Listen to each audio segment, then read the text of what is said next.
Hey everyone, my name is Eric. I'm a gamer that loves guns, firearms, collecting, and shooting sports. And in today's video, I just want to say thank you. Honestly, thank you. The amount of support I've received since my last video I put out all the way back in September has been insane. And I know I haven't been putting out more. I have been trying to respond to comments when I can. I am alive. I'm fine. I'm not sick or anything. The range did close due to COVID, so I only not closed permanently, but it is shut down right now. So I haven't been able to shoot anymore since then, at least not in a way that I could easily and conveniently record. Like I could go to a public range and have lots of blasts in the background or deal with range SOs and things like that, but kind of rather not. I'm very spoiled by the absolutely private, strip of range. But I have some stuff to show you guys. This isn't just an update with me and my little face here. What you guys are seeing is actually my streaming setup. So this is what I usually do when I stream video games on Twitch. That channel, by the way, is called Battlespace Live. I'll put a link down below. I stream three nights a week. If you want to come check me out, hang out, ask me questions about guns, that's fine.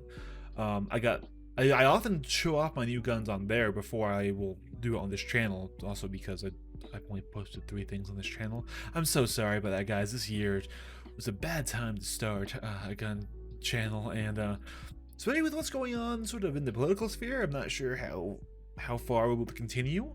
I really want to keep collecting firearms, but seeing how things, like, I think everything I have to show you right now is probably on the table to be banned. That might get a little spicy. But anyways, let me turn off the blur effect here. This is actually all software, not camera. Boom. And let's get into showing you what I have. First off, the Rattler. This guy, when I first got this, I was really excited, and I just went and shot a quick video on my phone saying, I'm alive! I'm gonna do a review on this gun! It's cool. It shoots. I did like a mag and a half. Because 300 Blackout's expensive. I have a lot more ammo stocked up now. I just can't shoot it. That was my most viewed video, and I put like no effort into it. It was shot on my smartphone for the slow-mo. I didn't even use my nice camera. I didn't do any A-roll or B-roll side stuff. Like, I put a lot more effort in my first 2 videos, but I think this one, being an expensive and cool and interesting gun, just it by itself got a lot more traffic than my more niche videos when I was basing them off of video games. So we have some upgrades on here that I haven't had a chance to fully test out in the size from dry fire. But let's start from tip to butt, as Grantham does. I'm not gonna keep using that term. I love Grantham. He's injured. I hope he gets better soon. Anyways, so we have a Strike Industries angled foregrip, which I'm using more as a hand stop and a barrier stop right now. Assuming I ever shoot with barriers. I don't have barriers at my range, but it's one of the things. And it's for me in my hand, it's a little bit tight. It's almost like I almost feel the entire thing right there. So if I'm just grabbing quick, I can easily miss and sort of just hit it. So I kind of have to blade my hand to make sure I don't actually get in there. And sometimes I'll still miss. So it takes some effort to be quick into getting up on there. As for optics, we've moved away from the EOTech, and I still have the EOTech, it's just on a different gun now. This is a Trijicon RMR Type 2 adjustable with a 1 MOA dot. I think it's 1, not the 3. Yeah, and it's on an Anvil Yukon mount. This is really cool because it has, you can kind of see it. Get out of the way here. You see how it has a front sight right here and a rear sight right there? I know that was kind of stupid what I just did there, guys. The gun is clear. I triple checked before I shot the video, but just right there. I know that was a little bit dumb what I just did there. I know I wasn't pointing at myself. It was over my shoulder. Still a little bit dumb. I'm a collector, not an operator. Remember that. But so yeah, this is a cool solution because it's very compact. I don't need to have backup sights on the rail sort of cluttering up the overall look of the gun. So I like that. And now here's what I think is honestly the most important upgrade we've done to the gun. Actually, wait, not there yet. I replaced the SIG Rattler grip with a BCM Gunfighter Mod 3. A little bit of a more shallow angle and a bigger, more substantial grip. because the original grip on the gun was really tiny, and it wasn't bad. It looked cool, but this feels way more comfortable. Now onto what I think is the best one, and that's this guy. This is the original spin brace, the one that I said wasn't really my favorite. I bought an adapter and put on a Gearheads Tailwork Mod 1 C. C is for compact. So it's a very thin guy right there, and it hinges open like that for its brace feature. But this doesn't spin. It's rigid. It's on there. It also doesn't have flex like a rubber brace. It's rock solid for when I occasionally shoulder it. It feels occasionally like a stock. So for a well, you know how ATF is with braces right now, but for a currently legal option that you can still brace if you want to. I mean, with this gun, it's actually a little bit more viable than some other AR pistols. That's a really good upgrade. All in all, we're about $3 grand into the gun now. Maybe a little bit more, maybe a little bit less. Also, I will say the Mod 1C still folds flat. Still completely goes down, and the standard Mod 1 won't fold flat. So make sure if you guys are looking at the solution, if you have a Rattler, Mod 1C, not Mod 1. But yeah, so that is the Rattler right now, and boy, it's doing good work. One more thing I should say is it does put a mark on the receiver, the brace, when you fold it. Right there under the R. It does rub out. You can get it to go away, mostly. It's a tool, guys. It's a folding tool, and I think the benefits outweigh that one little mark on the receiver. So that's that. Next up is a new gun you guys haven't seen before that I haven't got a chance to shoot yet.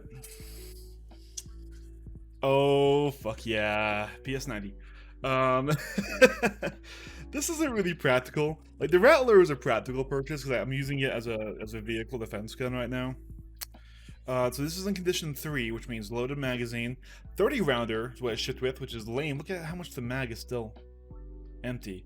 But yeah, 30 rounder. Right now we've got, what do we got loaded in here? SS197SR. So it's a sporting cartridge, blue tip. I don't have the expensive knife stuff. But yeah, so condition 3, loaded mag, empty chamber. Always is how I keep my long guns when they are loaded. I've actually got the Rattler magazine right here.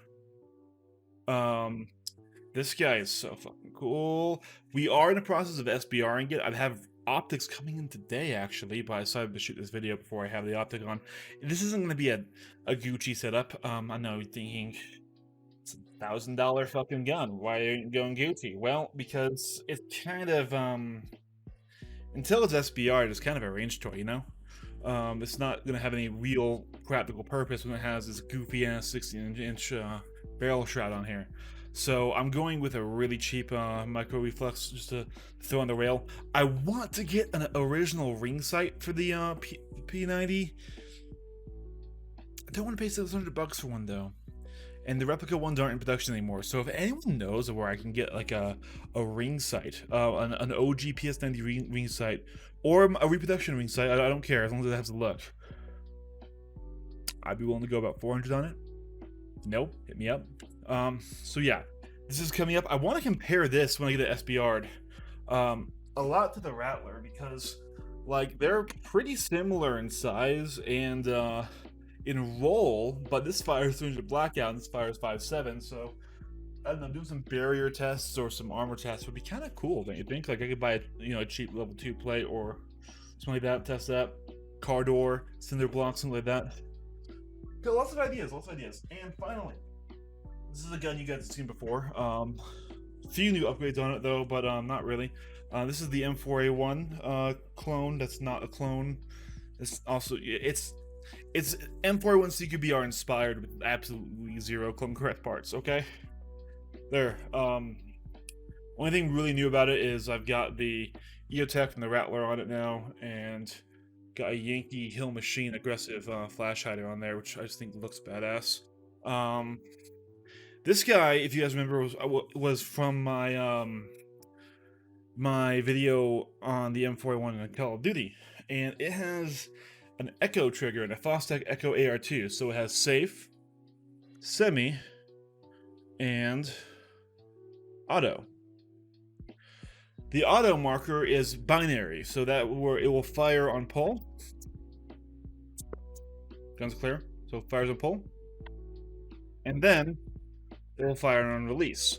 So you can run the gun very fast, like it's full auto. It takes some skill to run that way though, and not everyone can get that cadence right. So a new trigger came out recently that I'm sure some of you are familiar with, called the FRT15. It's called the Forced Reset Trigger 15, Binary 15, and it uses a full auto bolt carrier to force the trigger forward when it closes after firing at once, which means you can hold constant pressure on the trigger and your trigger will just kind of do this, and it should, in theory, cycle at the cyclic rate of the gun. In theory, I got one on the way. I'm gonna get a new lower built, probably a pistol lower, because I don't want to build a new upper quite yet, and I'll run this upper on that lower, and we'll compare that to the binary trigger, see which one I like better, see if I can get the both to work. This gun with the binary trigger has been fucking awesome. But the binary trigger is pretty mushy. For a $400 trigger, it feels like a worse than a mil-spec on semi. It's just, yeah, there's no wall. It's just, it kind of feels like an AK trigger almost, but like a bad one where just it goes and goes until it goes off. It's mushy as all heck. But what's fun about the trigger is the fact that it has that you know, third firing position. So that's what's on the way, guys. That's what I'm planning on. I just need to be able to get back out to the range and record more, and yeah, but I just wanted to say thank you. This was awesome to see all the support you guys been giving me, and honestly, I just appreciate you guys. You all have been so kind to me, and I'm just starting out. I will try and get out more videos more consistently. Until then, guys, take it easy. Peace. Randos do suck, yeah. Fuck randos. Only if they consent, Andrew. Otherwise, it's how you go to jail. I'll take my chances. There's only more randos in jail. Hey! I'm going to hell. I can see the truth. No, you don't have to lie.